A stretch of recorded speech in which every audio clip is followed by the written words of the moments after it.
Su atención, por favor.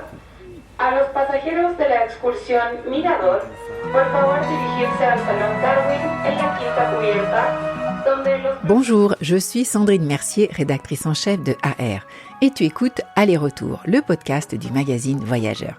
Et l'annonce que tu viens d'entendre, je l'ai enregistrée sur un bateau de croisière, le Stella Australis, quelque part sur les canaux de Patagonie, entre Punta Arenas et Ushuaia. Un voyage dans un labyrinthe aquatique où la nature s'impose plus qu'ailleurs. Tu peux retrouver le reportage sur cette croisière dans le numéro AR67 en vente actuellement avec la couve sur le Valais, une région de la Suisse.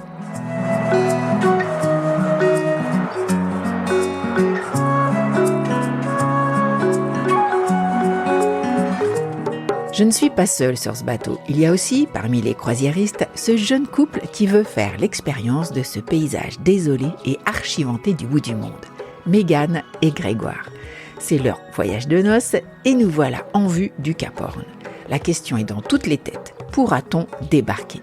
Grégoire espère réaliser ce rêve, mais pourra-t-on poser le pied sur ce caillou mythique le plus austral de l'Amérique du Sud ? Si on arrive à débarquer, c'est bien, mais c'est absolument pas quelque chose de garanti et c'est pas un dû. Donc je crois qu'il y a ce stress qu'on sent et qu'on sent aussi au niveau du staff qui lui aussi est quand même concentré sur sa tâche. Quand on regarde finalement comment ça se passe dehors, on voit que au moment où les Zodiacs descendent, on n'a pas forcément des gens qui se sentent dans un terrain conquis. Donc il y a un sentiment de stress, qu'on a en soi à ce moment-là. Il est 6h du mat. Les eaux sont noires et agitées. Un énorme grain s'abat sur le bateau. Ça paraît vraiment mal emmanché, mais le capitaine Navarro demande quand même aux passagers de se tenir prêts. Il décidera au dernier moment en fonction de la force du vent et de la hauteur de la marée. Pourrons-nous débarquer au terrible Cap Horn où tant de bateaux ont sombré ? Je suis avec Grégoire et Mégane dans le salon ouvert sur l'avenue des Glaciers. Ils racontent leurs expériences.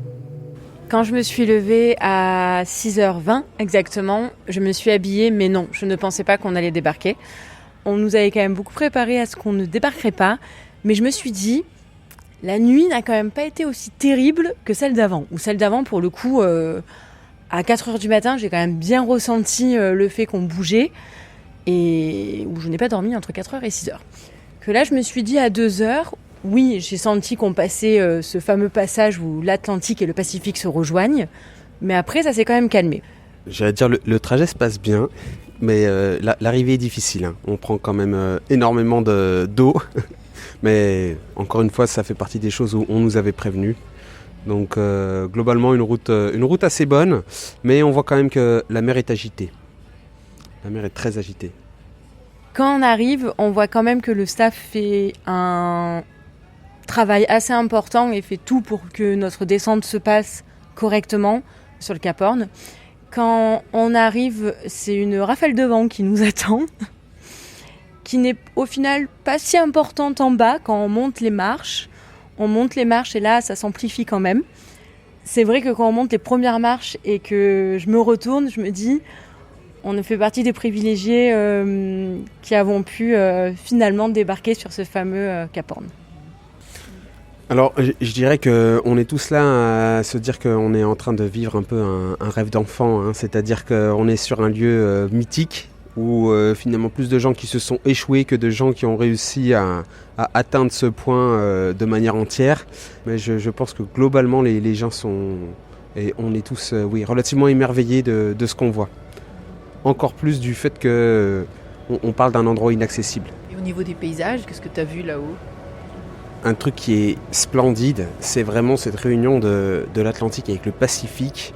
Et là, on voit deux océans qui ont deux couleurs relativement différentes et qui viennent s'entremêler à un endroit où on voit se créer relativement des tourbillons.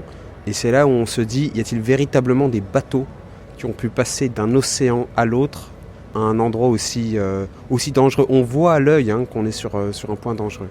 Si on tourne la tête à gauche, on voit l'Atlantique qui est un peu houleux, mais qui reste encore viable. Et de l'autre côté, un Pacifique déchaîné, toujours déchaîné finalement le Pacifique. Et on voit aussi cette réunion qui se fait lorsqu'on regarde en direction du phare du Cap Horn. Donc ça, c'est quelque chose aussi de magnifique.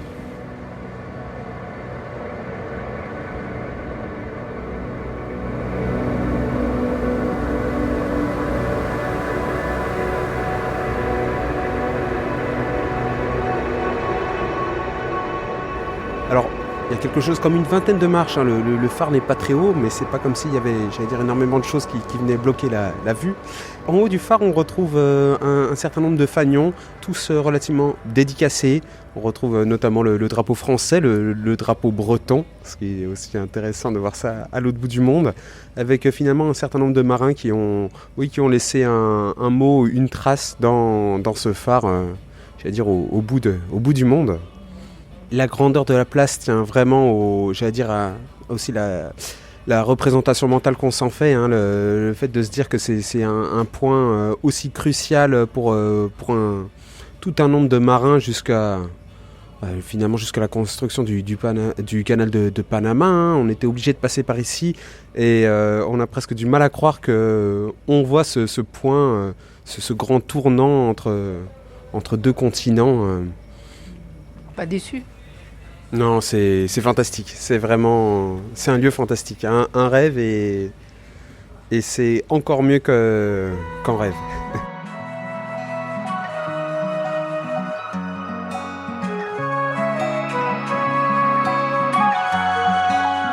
Merci à Grégoire et Mégane, heureux passagers de l'Australis, avec qui nous avons partagé ce voyage merveilleux.